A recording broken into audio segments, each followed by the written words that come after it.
I remember when I was still studying in Tagaytay, that was 1985 to 1989. During weekend, we used to go to the barangay and stay overnight there to do our apostolate.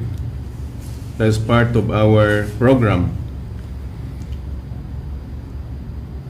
Before the Mass on Sunday morning, we used to gather the children and teach them the basic catechesis of our Catholic faith.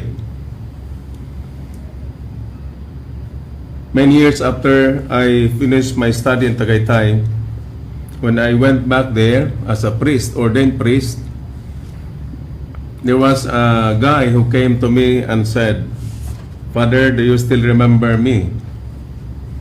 And I told him, "Your face is familiar, but sorry, I cannot remember you anymore." And he told me that, Father, when you were seminarian, you were our catechist in our chapel in our barangay. And I remember many of the things that you taught to us every Sunday morning before we celebrate the Mass with our parish priest. And the joy that I felt at the time, because he told me, Father, I am now the catechist in our parish. And this is the concrete example of what the kingdom of God is like. In the Gospel of St. Luke, it says, "It is like a mustard seed that a man took and planted in the garden. When it was fully grown, it became a large bush, and the birds of the sky dwelt in its branches." So the basic teaching of our Catholic faith that we taught to the young children at the time,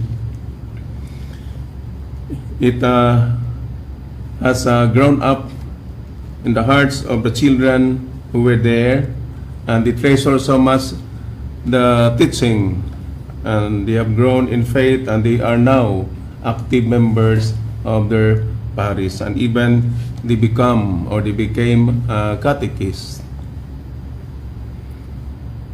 And another story I remember, when I was a little child, I used to see my father before he went to sleep.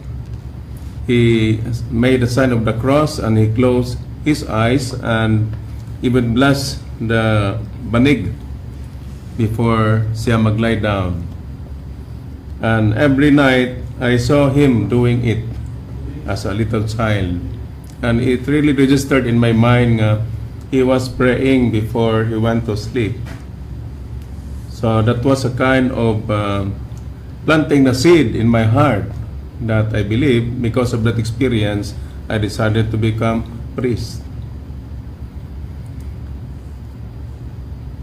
Everybody, each one of us, is called by God to plant the seed of the kingdom. So in many different forms we can do it. In what we say, in what we do, and how we relate with one another, we are planting the seed. We are sowing the seed of God's kingdom.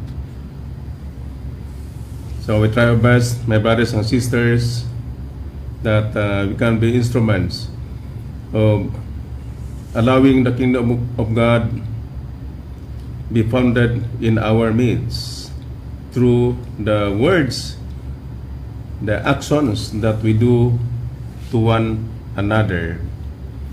And doing it is not easy. That is why the first reading is a good reminder to all of us that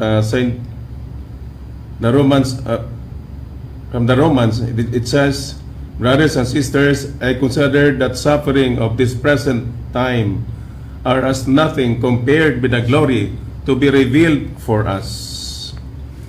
Planting or sowing the seed is not just easy. We might experience many trials and suffering, but we have to keep in mind that the suffering that we experience now is nothing compared to the glory that is to be revealed by God to all of us.